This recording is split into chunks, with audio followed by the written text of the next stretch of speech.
With the WINN FM News, I am Kevin Brown. And I am Yolana Weeks. Our top stories. St. Kitts and Nevis launches groundbreaking electronic travel authorization bio-corridor system. St. Kitts and Nevis highlights youth empowerment efforts at a CIDI meeting. Nevis Tourism's new brand logo creates quite a buzz. Premier Brantley says the logo design sets Nevis apart. St. Kitts and Nevis highlights disaster risk reduction progress at United Nations Global Platform GP 2025. Smarter data needed to protect women in Trinidad and Tobago. National Emergency Management Organization says St. Lucia is more prepared than ever for the 2025 hurricane season. Internationally, Netanyahu admits to arming of Palestinian gang in Gaza that opposes Hamas. Now, the details.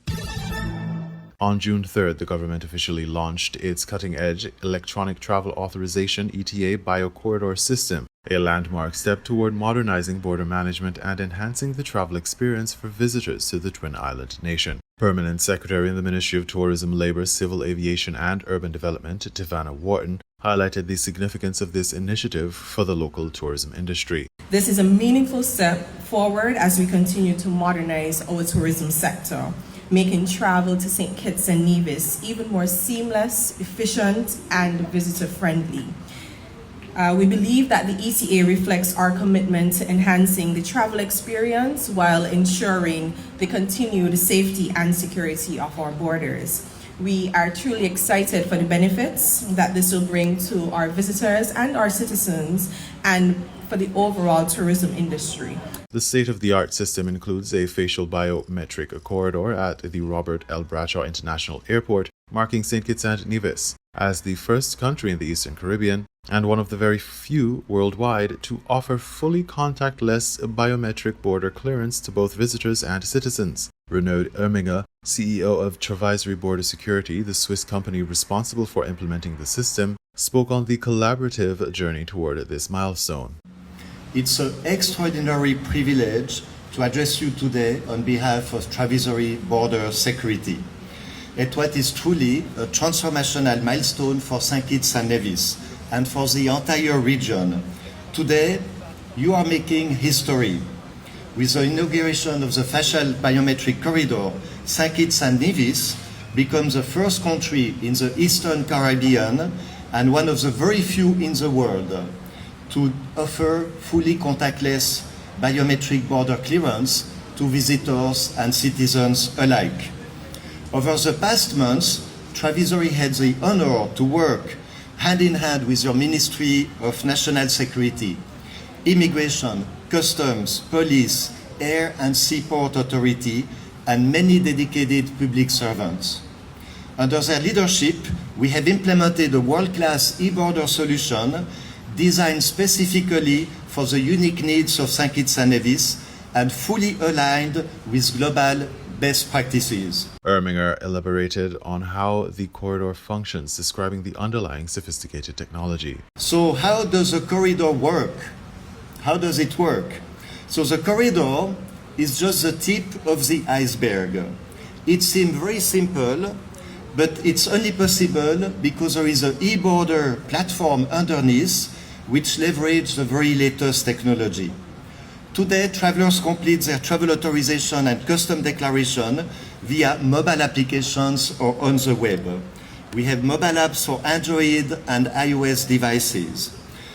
Travelers scan their passport, they take a selfie, they provide some information, answer some questions, and then they are done. Repeat travelers who choose to keep their information on their mobile device can reapply to re-enter in less than 1 minute. In parallel, the e-border platform system collects information from transport carriers, airlines and ships and maritime operators. We combine all this data and we run it through security watch list, profiling rule, and we generate a comprehensive risk assessment for each traveler. Immigration, customs and police are now screening people before they show up here, and they are making informed decisions about the traveler. Travelers are sorted into buckets, and some travelers are qualified to auto-enter the country via the corridor, and some are referred to see an immigration officer. When a traveler arrives, as you could see, they walk through the biometric corridor and they are directed to the next step. This corridor is built for resilience. If you lose internet connectivity or if you lose power, it will operate for more than 24 hours, even when you have strong winds, a hurricane, or whatever. Erminger further expressed Travisory's honor to partner with St. Kitts and Nevis. So at Travisory, we are deeply honored to be your trusted partner in this journey. As a Swiss company, innovation and precision is part of our DNA. And we see the same values reflected in the leadership, ambition, and execution of St. Kitts and Nevis. Allow me to extend our deepest gratitude to the Honorable Prime Minister and his cabinet for their vision and determination, to all the immigration officers as well, IT experts, public servants, and partners who worked tirelessly the past few months to bring us to this moment. Prime Minister of St. Kitts and Nevis, the Honourable Dr. Terence Drew, underscored the profound scope of the ETA launch during the official ceremony. The launch of our biometric corridor today emphasizes that St. Kitts and Nevis is not only a participant in global innovation, but a pioneer and a global benchmark in secure, seamless, and sovereign travel. Just days ago, we launched our electronic travel authorization portal and dedicated mobile app, a clear signal that this government and this country are embracing efficiency, security, and the future. Today, we integrate that with the revolutionary biometric corridor, elevating our nation as the first in the Caribbean to achieve this comprehensive level of border sophistication and one of the first in the world. He enumerated the many pioneering firsts achieved by the Federation through this integrated platform. With this integrated platform, combining ETA, advanced passenger information and passenger name record, mobile biometrics, and digital travel credentials, we declare that our size will never limit our ambition or our leadership. Let me be clear on what we have accomplished. 1. We are the first to issue an ETA fully compliant with rigorous ICAO digital travel authorization standards, a global stamp of approval. 2. We are the first to operate a sovereign integrated API PNR system that protects our seas and our skies. 3. We are the first to release a government-owned mobile application dedicated solely to secure and seamless border entry, putting control directly in the traveler's hand and in ours. 4. We are the first to issue ICAO standard digital travel credentials generated from your passport's facial biometrics and delivered securely through our own app. Your face securely linked to your identity becomes your key. 5. We are the first to deploy face lanes, this very biometric corridor transforming airport entry into a smooth, secure flow. 6. We are the first Caribbean nation to establish a standalone passenger information unit, the dedicated intelligence hub safeguarding our borders. 7. We are the first to equip our vigilant immigration and law enforcement officers with mobile biometric verification tools, extending our secure perimeter wherever needed. 8. We are the first to create a government platform monetizing eSIMs and ancillary services, channeling new revenue streams directly back into our vibrant local economy. Those are many firsts. Prime Minister Drew expressed the long-reaching impact of this introduction for border security in St. Kitts and Nevis. This is security redefined, proactive, intelligent, and far-reaching, identifying potential risks long before a traveler boards their flight. For the traveler, this is revolutionary. No paperwork, no queues, no delays. A simple glance at the camera verifies the identity and grants instant officer-free entry. For citizens and CARICOM and OECS brothers and sisters, it is effortless and automatic.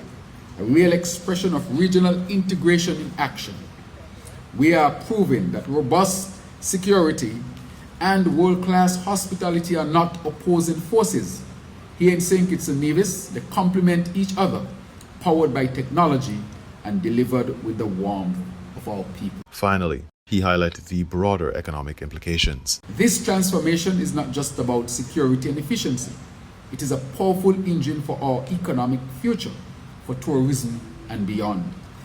Easier, faster, stress-free travel means more visitors are choosing our islands, longer stays because arrivals and departure are effortless, higher spending as visitors begin their vacation the moment they clear the corridor, relax, and ready to enjoy our beautiful federation. This pioneering ETA biocorridor system marks a significant milestone in St. Kitts and Nevis' efforts to embrace digital transformation, reinforce national security, and position the Federation as a leader in 21st century travel and tourism innovation. Travelers to the islands can now look forward to a seamless, secure, and modern travel experience that sets new standards in the Caribbean and beyond. During the recent regular meeting of the Inter-American Council for Integral Development, CIDI, of the Organization of American States, OAS, the Federation drew focus on the significance of America's Children and Youth Day and its continued commitment to the welfare of its younger population. At the forum, Augustine Scarrett, Minister Counselor and alternate representative to Her Excellency Jacinth Henry Martin, Ambassador and permanent representative to the OAS, outlined the nation's ambitious initiatives supporting the development of children and youth. Our delegation is pleased to join in commemorating the America's Children and Youth Day, a timely reminder that safeguarding the rights and well-being of our young people is a shared duty across our hemisphere. Our Federation remains committed to building an inclusive, empowering environment for our children and youth. Through our Sustainable Island State agenda, we prioritize equitable access to quality education at all levels. He highlighted the concrete steps taken by the Ministry of Education, noting early childhood programs such as training parents and educators on autism awareness, as well as universal access to 17 government-run early childhood centers. Underscores our belief in providing a strong foundation for lifelong learning. Recognizing the importance of youth engagement in governance, Scarrett mentioned that the government hosts forums and programs that enable young people to engage directly with policymakers. The National Youth Policy guides the government's work in youth empowerment, complemented by programs like the 25 Most Remarkable Teens, which annually celebrates outstanding young leaders, as well as the support for the St. Kitts Nevis Youth Parliament Association. Notably, in 2023, Prime Minister the Honourable Dr. Terence Drew inaugurated an annual dinner with the 25 Most Remarkable Teens, forging a unique communication channel between these young leaders and the nation's highest office. Beyond recognition, Scarrett emphasized programs targeting economic empowerment. The Aspire program provides every citizen aged 5 to 18 with investment opportunities and financial literacy training, fostering economic empowerment from an early age. To further equip young people with practical life skills, St. Kitts and Nevis advances technical and vocational education alongside entrepreneurship and mentorship initiatives. These include targeted support for teen mothers and mentorship programs for boys, all designed to cultivate personal growth, resilience, and positive life outcomes across the Federation. Concluding his intervention, Scarrett reaffirmed the nation's dedication. Honorable colleagues, on this America's Children and Youth Day, St. Kitts and Nevis reaffirms its commitment to creating safe, inclusive, and empowering spaces for every child and young person. We look forward to the continued collaboration with the Organization of American States to secure a brighter, more equitable future for all. Augustine Scarrett, Minister Counselor.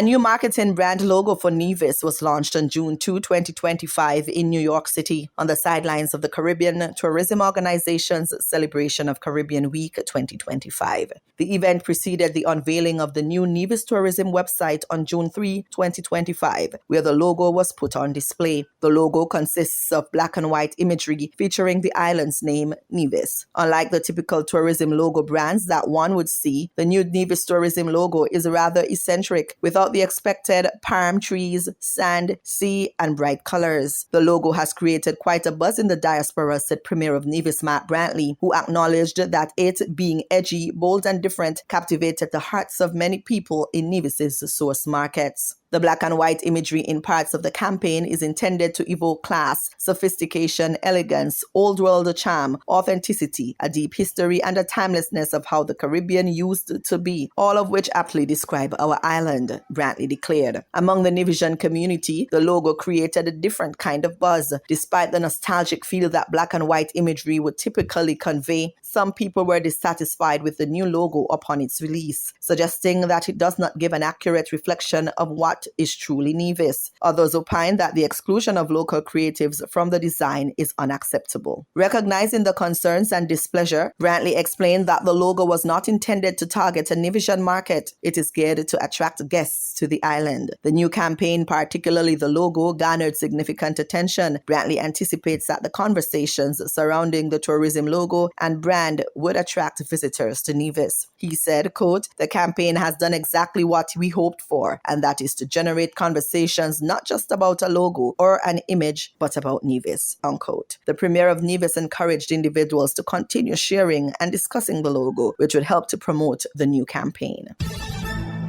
Permanent Secretary in the Ministry of National Security Glenroy Blanchett delivered a compelling speech representing the Federation of St. Kitts and Nevis at the prestigious 8th session of the United Nations Global Platform for Disaster Risk Reduction, GP 2025, held in Geneva, Switzerland from June 2nd to 6th. The global forum, organized by the United Nations Office for Disaster Risk Reduction, UNDRR, convened international leaders, policymakers, and key stakeholders to evaluate progress, share best practices, and reinforce strategies aimed at mitigating disaster risks and strengthening community resilience worldwide. Blanchett's address highlighted the Federation's steadfast dedication to both regional and international collaboration in disaster risk management, emphasizing concrete accomplishments and ongoing challenges within the Caribbean and the Americas. For St. Kitts and Nevis, and for the Caribbean and the Americas, this milestone is both a moment of reflection and a call to redouble our collective efforts. We are now 5 years away from 2030. The clock is ticking and the stakes are rising.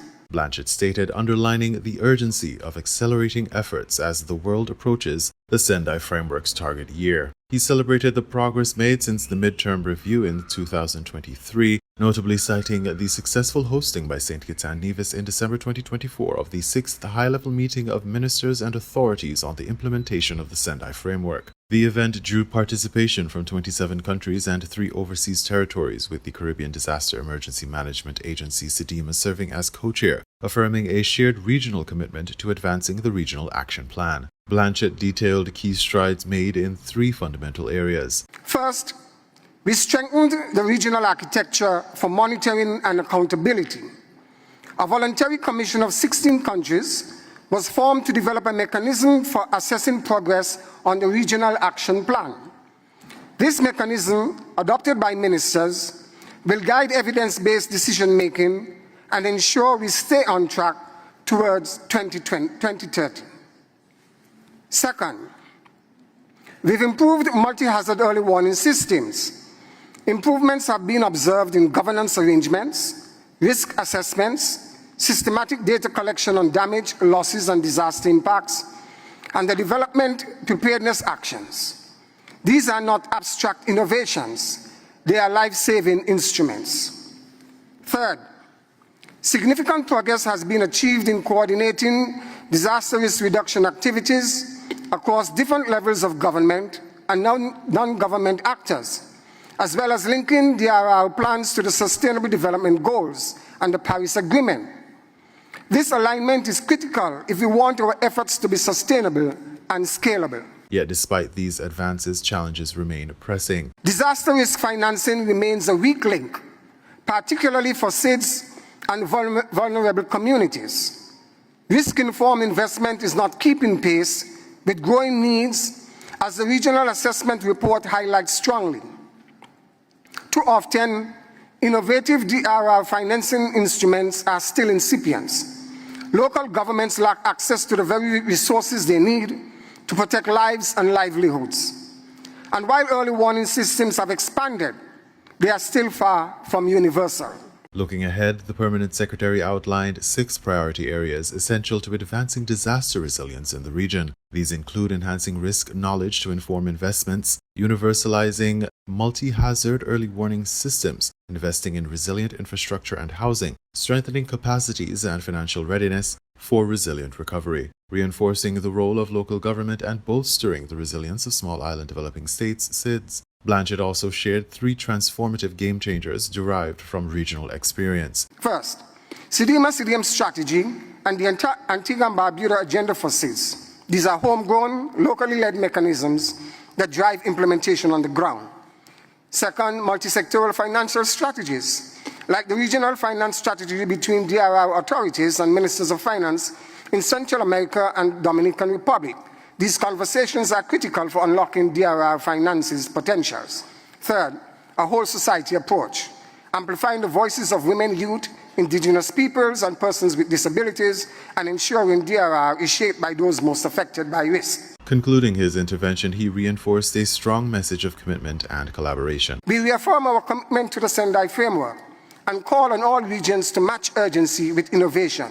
Let us act decisively, invest wisely, and collaborate boldly to protect lives, livelihoods, and development gains across our region and beyond. Blanchett's participation at GP 2025 illustrates St. Kitts and Nevis's leadership in disaster risk reduction and its unyielding resolve to fortify resilience for current and future generations amid climate challenges and global uncertainties. In regional news, smarter data needed to protect women in Trinidad and Tobago, Triple T Live Online reports. GIS specialist Sarah Hussein has made the case for using geospatial technology to better understand and combat gender-based violence in Trinidad and Tobago. Speaking at a Women in Planning forum, she says smarter data can lead to safer communities. Sunalala has the details. From maps to mobile apps, Geographic Information System GIS specialist Sarah Hussein is using data to fight gender-based violence, and she says it starts with knowing where the danger lies. At a Women in Planning session, part of the 14th Caribbean Urban Forum 2025 being hosted at the Central Bank, she said data is critical for effective planning and policy making. Everything that we do exists somewhere, and knowing where different items are located, where different incidences take place, can help us to know how we can accurately have targeted interventions and how we can make more informed decisions. She said GIS has been used in various fields, inclusive of collecting gender data, which offers powerful analyzing and processing tools that can be used for gender-based violence. However, she says the data that currently exists is too broad and outdated to make a real difference. And we see that there are significant data gaps that remain in geospatial, spatial data, GIS data, on gender data collection, the quality of the data, and the coverage, whether it be over the island or the time of collection or the granularity of the data collection itself. And this limits the understanding of the spatial distribution of gender-based violence over time. So when the data tends to follow this type of trend aggregated at the national level, it limits the identification of hotspots that may be emerging over time. Ms. Hussein pointed to the 2017 Women's Health Survey, a landmark study, but said it lacked the local detail needed to act fast. However, she shared global success stories like a crowdsourced app in India that led to real change. One great example is in a region in New Delhi itself, there were no available bathrooms, toilets for women to use. And because they kept reporting on the app as a result of not having all the washrooms to use, they would have to relieve themselves in public spaces. And this led to them being abused in public, and which is so horrible. And because of this, in India, they don't really take on these if one person complains or if 5 persons complain, but the sheer volume of complaints that came through related to this particular incident allowed for them to take action. This, she said, pressured the local authorities to unlock and maintain washrooms, which succeeded in securing better provisions for the women. Ms. Hussain also pointed to one critical flaw in the Caribbean, where the sample sizes just don't match up. The sample sizes that are done for the different islands, even for Trinidad and Tobago, that varies as well. Therefore, we see there's a lack of standardization of methodologies for data collection, for the resolutions of the data capture itself, for the time of capture, as well as the sample sizes. She ended with a call for routine, standardized and localized data collection, not just for academic purposes, but to protect lives. Sonolala, TTT News. National Emergency Management Organization says St. Lucia is more prepared than ever for the 2025 hurricane season. DBS St. Lucia has the details. The Atlantic hurricane season runs from June 1st to November 30th, and this year, up to 19 named storms are expected, including as many as 5 major hurricanes. In response, NEMO has mobilized its full force of national and district disaster committees, trained volunteers, upgraded equipment, and secured vital emergency supplies with help from international donors. She says the organization is far more confident going into this hurricane season.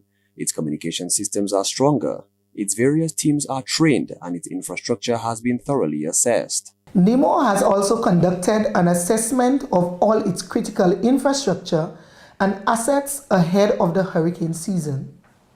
The early warning systems have been assessed and tested to ensure functionality during any event.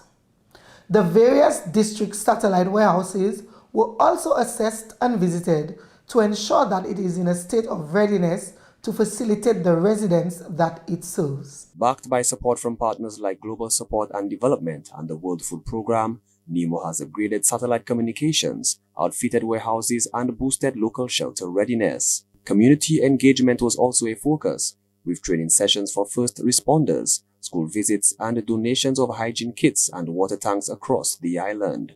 The donor agency, apart from investing in our telecommunication, provided support with all the training programs, as well as donations of hygiene kits, children dignity kits, and adult dignity kits.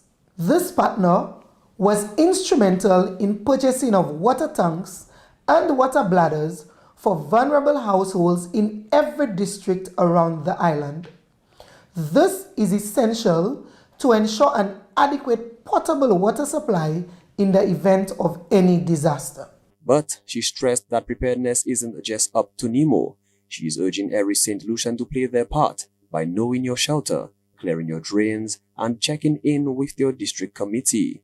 NEMO says it's also working with local businesses to secure quick access to food and relief items in case disaster strikes.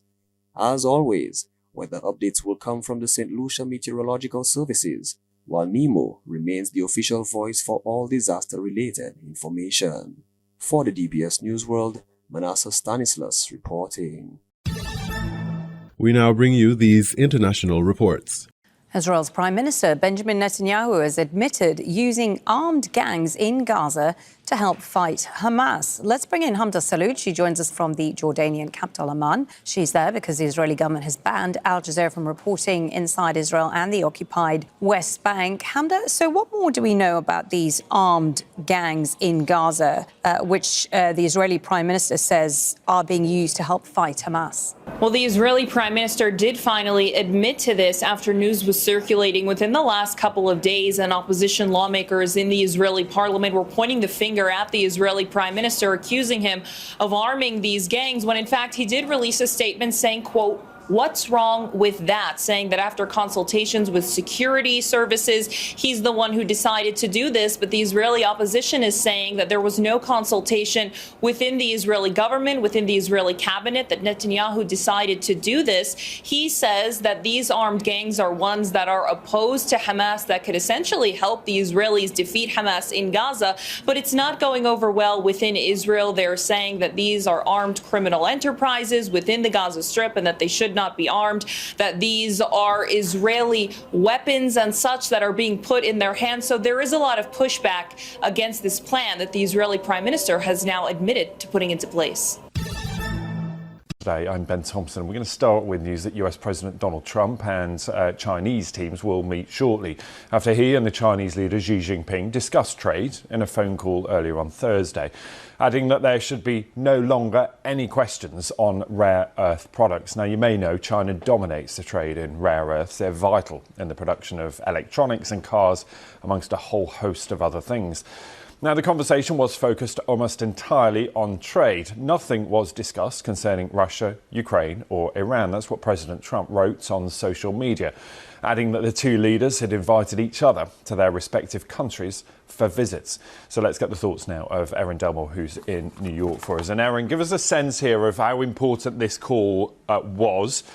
And what we seem to get a sense of about, that rare earths issue, such an important one. And if there is any breakthrough there, that would be quite a moment, wouldn't it? It absolutely would be. It's one of the chief concerns here in the U.S.-China relationship. And Ben, when you talk about how important this call is, well, certainly it's important to investors and to business leaders who are eager for some kind of stability in this U.S.-China trade relationship amid all of the upheaval that we've seen in recent months. And it also seems to be very important to President Trump. He said quite a few times and even intimated in April that the two had spoken, but largely he's been saying that he's been eager for a phone call with President Xi. And the Chinese side did make it clear today that the call had happened at President Trump's request. Now, while President Trump said that there should be no questions further surrounding rare earth metals, the social media post that he put up itself doesn't have a lot of detail to it. We don't know what was progressed or what was agreed upon in this phone call, but what we do know is that the two sides plan to meet, according to President Trump, and that he plans to send Howard Lutnick, Jameson Greer, and Scott Bessent, his three closest and top economic advisors, to those talks. He also spoke about a friendly relationship with President Xi, said that the president had extended an invitation for him and the First Lady to come to China, and that he reciprocated, and he called them leaders of two great nations. Yeah, and Erin, that would be quite a moment too, wouldn't it? Because, the two countries have been, let's say, at loggerheads, particularly about things like trade. We know that the White House had slapped massive tariffs on Chinese-made products being imported into the United States. It feels like there is some sort of thawing in that relationship, albeit maybe just a diplomatic one right now. I think they would take even that opening, Ben. I mean, we're seeing some of this tension spill over into other issues as well. For instance, about Chinese student visas here in the United States. And this is really why we tend to call things a trade war, an escalation on the front. There's always this idea that if you don't have these kinds of diplomatic moments of coming together, things could escalate further. And that has definitely been the fears among some business owners here in the United States, especially ones that rely on China not only for finished goods, but for component goods to then make into finished goods for sale here in the United States. So when we talk about where we were just about a month and a half ago with these triple-digit tariffs on Chinese goods imported into the U.S., well, a lot of what is to come is being negotiated at the moment, and a lot of folks are eager for something permanent and something lower that they can plan their businesses around. If you care about people. An American evangelical Christian who supported the Trump plan to take over Gaza is the new head of a controversial aid body backed by the United States and Israel. Reverend Dr. Johnny Moore was appointed executive chairman of the Gaza Humanitarian Foundation earlier this week. His appointment coming as dozens of Palestinians were shot dead near the group's Rafah distribution site over 3 consecutive days. Moore was an evangelical advisor to the White House during Donald Trump's first presidential term. His appointment could fuel the concerns of the UN and international aid groups, which have refused to work with the GHF because they say it is not neutral, militarizes aid, and forces the displacement of Palestinians. By the way, we need to hold the United Nations accountable. The U.S. government funds the United Nations. Moore criticized the United Nations in this April 1st interview with Gideon Askowitz, president of Jewish Students for America. We're the beating heart of the UN, and yet the main organizations in the United Nations that are dedicated to protecting persecuted people have been totally hijacked by anti-Semites and the persecutors of Christians included. This is insane. And it has to stop. The GHF said on Thursday it was reopening 2 distribution sites, a day after shutting them following a series of deadly shootings close to its operations. Famine looms in Gaza. where aid has only trickled in since Israel lifted an 11-week blockade last month. The GHF relies on private US security and logistics companies for its operations. Moore has also accused the UN of ignoring bad guys stealing aid in Gaza. Israel has long accused Hamas of stealing aid, which the group denies. The UN, which did not immediately comment on Moore's appointment, blames Israel, lawlessness and desperation for difficulties getting food and other essentials to Gazans. The U.S. will take over the Gaza Strip. Back in February, when Trump floated his proposal for the U.S. to take over Gaza and develop it economically, Moore posted the video on X and wrote, "The USA will take full responsibility for the future of Gaza, giving everyone hope and a future." Moore said in a statement this week, GHF believes that serving the people of Gaza with dignity and compassion must be the top priority. You were listening to the WINN FM 98.9 newscast. Our top stories were: St. Kitts and Nevis launches groundbreaking electronic travel authorization biocorridor system. St. Kitts and Nevis highlights youth empowerment efforts at a CIDI meeting. Nevis Tourism's new brand logo creates quite a buzz. Premier Brantley says the logo design sets Nevis apart. St. Kitts and Nevis highlights disaster risk reduction progress at United Nations Global Platform GP 2025. Smarter data needed to protect women in Trinidad and Tobago. National Emergency Management Organization says St. Lucia is more prepared than ever for the 2025 hurricane season. Internationally, Netanyahu admits to arming of Palestinian gang in Gaza that opposes Hamas. Thank you for listening.